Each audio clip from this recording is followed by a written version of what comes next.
ele fala várias vezes nesse texto, você precisa ser firme. No versículo 13 e 14, ele fala, depois de terem feito, mantenham-se firmes. O que é essa ideia, gente? É a ideia de algo que não se abala com facilidade. Algo que está mais enraizado, mais aprofundado. A nossa fé, ela precisa estar firmada na rocha. Lembra a parábola da casa construída na areia e a parábola da construída na rocha? Os ventos, os problemas, as situações vieram nas duas, não é verdade? E a gente está balançado às vezes. É comum, nós somos seres humanos, a gente chora, a gente fica angustiado, não se culpe tanto assim, mas a nossa fé permanece firme, porque ela precisa estar enraizada em Cristo. Tem outro exemplo que Jesus dá da parábola do semeador, né? Que ele sai para jogar as sementes, mas uma semente cai em terreno pedregoso. Ela cresce rápido, mas logo vem o sol e queima as plantas. Por quê? Porque ela não tinha raiz, né? Ela se abala com facilidade. Então, eu tenho certeza que cada um aqui já passou por situações que foram difíceis, foram muito difíceis, mas se você olhar para trás, a sua fé foi fortalecida. Deus te fortaleceu, Deus te deu força, Ele se revelou de uma forma nova. E Deus é especialista em pegar situações ruins e transformar em bênção, né? É a especialidade dele. Então, Paulo deixa claro que a gente precisa, nós estamos numa luta, mas nós precisamos permanecer firmes. A segunda lição que nós aprendemos com esse texto: esteja atento às ciladas. Continuando o texto ali, nós vamos analisar a palavra ciladas, tá bom? No versículo, qual é o versículo? Que fala das ciladas do diabo, acho que é a próxima ali. Mas antes, pode voltar, por favor. Eu esqueci o nome da irmã que fala. Como que é o nome dela? Mais um? Isso, ó. Vistam-se de toda a armadura de Deus para poderem ficar firmes contra as ciladas do diabo. Se a gente for analisar essa palavra ciladas, a gente também tem alguns sinônimos. Pode ser também entendido por estratégia ou artimanhas. Gente, o diabo tem planos, você sabia? O maior problema é quando a gente vive como se ele não estivesse tramando nada contra a nossa vida.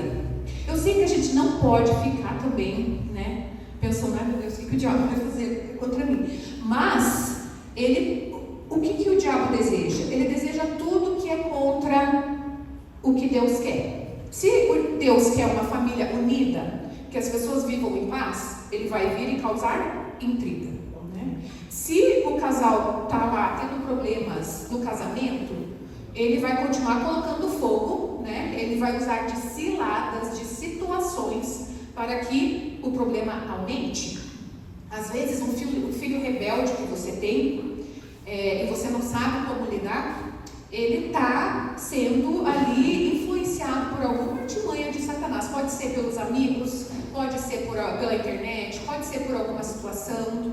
Então a gente precisa entender as ciladas que o inimigo nos coloca, porque tudo que for para fazer o reino de Deus parar, ele vai tentar. Tudo que ele puder fazer para te desanimar e te afastar de Deus, ele vai fazer. Ele sabe o nosso ponto fraco, não sabe? Ele sabe aquelas áreas que a gente tem mais dificuldade. Daí você escuta aquela vozinha assim, não, olha aí, só uma vez não dá nada, né? Quem vai saber que você está fazendo isso? Olha aí, não, isso aí não vai te prender, não. Quando você vê o declínio, não é de uma hora para outra, é aos pouquinhos. As pequenas coisas, né? Ele vai nos minando. Tem um livro muito bom de um escritor do século de 1924, século 20, né? Fala 21. C.S. Lewis. Ele escreveu, o nome do livro é Cartas do Diabo ao Seu Aprendiz. E ele começa a ensinar essa pessoa, esse aprendiz, como as pessoas podem se afastar de Deus. Então, eu não consegui baixar o PDF inteiro, mas eu li a primeira carta e as artimanhas deles são são muito eficazes, infelizmente. E se a gente não se prepara, se a gente não está atento, a gente cai. A gente cai. Então, o segundo ponto disso é esteja atento, porque ele está planejando. E ele usa coisas que nós temos dificuldades, né? A terceira coisa que, antes de ir para a terceira coisa, você consegue reconhecer algumas estratégias de Satanás para te afastar de Deus? Você consegue reconhecer?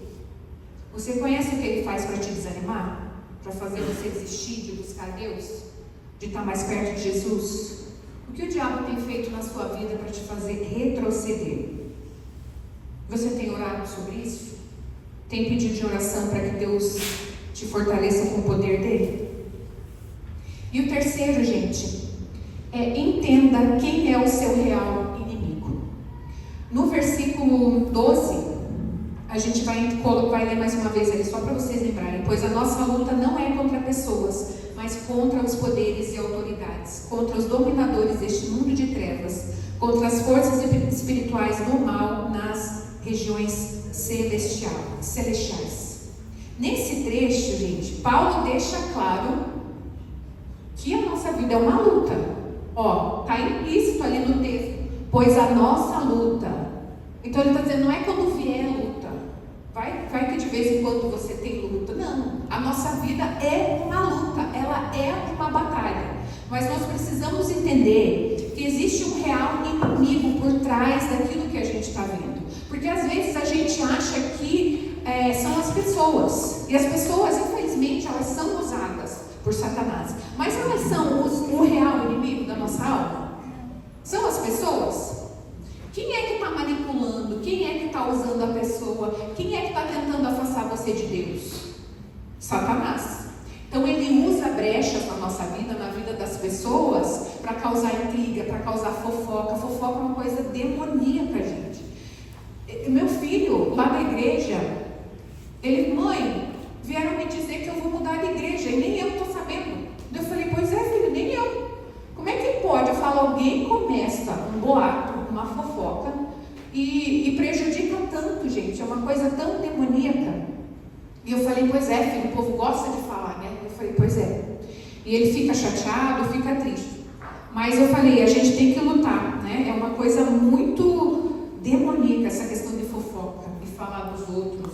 E você nem tem certeza de uma situação, você já começa a inventar outra. Está repreendido isso, gente, em nome de Jesus. Muitas vezes a gente está despreparado para essa batalha. A gente não pode ser um soldado sem disciplina. Nós precisamos entender que a nossa vida é uma batalha. A gente não está aqui para brincar. Jesus já venceu, com certeza, mas nós ainda estamos aqui. Nós estamos lutando aqui.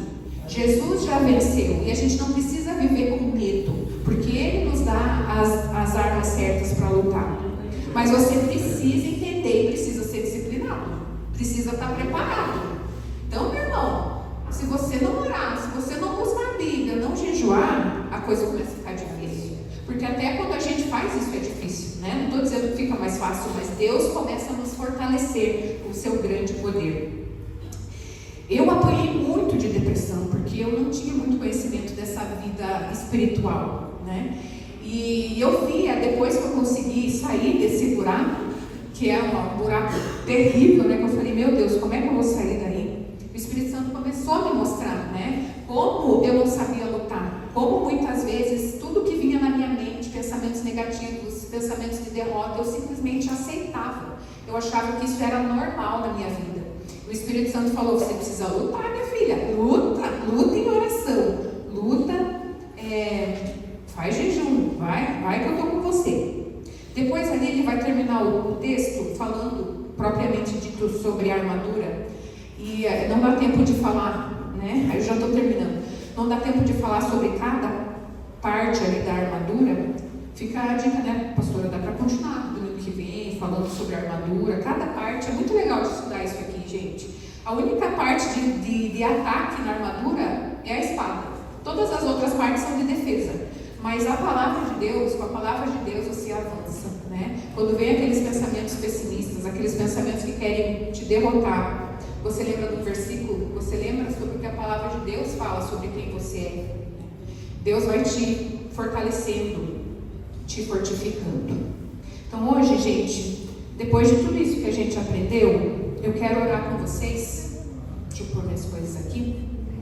Eu quero primeiro que você feche os olhos, né, para você se concentrar aí, você e Deus. Não se preocupa com quem está do lado aí. Esse momento é teu e Deus. Deixa o celular aí do lado.